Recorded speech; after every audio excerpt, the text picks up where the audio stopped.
Hello everyone. Just going to safely put my forest school knife away. Just been sharpening the blade. I'm going to talk to you in this week's assembly. As you can see, I've still got my forest school greens on, and it is 5 to 7 and I'm not long coming home from work. I'm going to talk about safety and how global goals and the UNICEF articles relate to keeping you safe outside, which is part of what forest school is, and also land-based studies.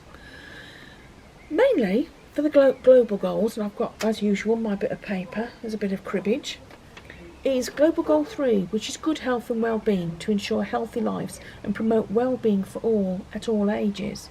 So what you learn now in forest school and land-based studies will take you through life and on through college, and maybe you can show other people and teach that way. Also, Global Goal 12, responsible consumption and production of items and uses.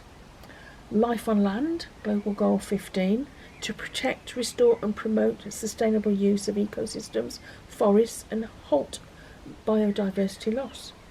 And also 14, life below water, to conserve and sustainably use oceans, seas and waters. UNICEF Articles 23, children with disabilities have the right to live a full and decent life as possible with dignity and to play an active part in the community. Also Article 29, goals of education. Article 28, a right to education. And Article 31, leisure, play and culture.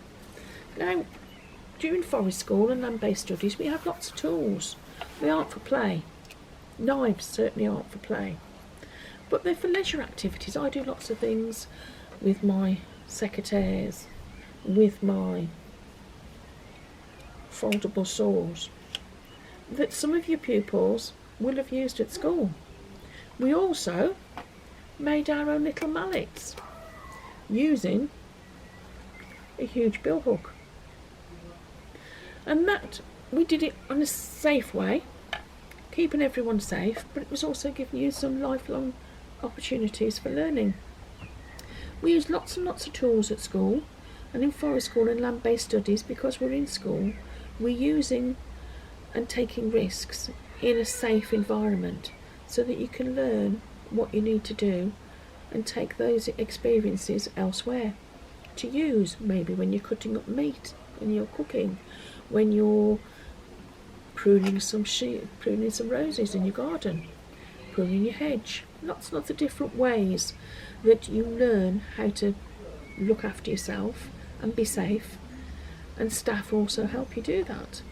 As you know, when we do land-based studies, we wear special boots to protect our feet, special gloves to protect our hands.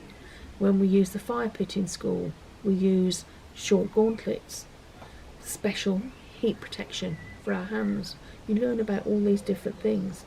That's how staff keep you all safe in school, and you also learn how to look after each other. I hope you think about all these different things, and next time we're using the tools, think about why we do it, how we can keep ourselves safe. It's our duty to look after each other. It's our responsibility to be able to maintain that, use that knowledge so that we can protect other people too. I'll see you soon. Bye.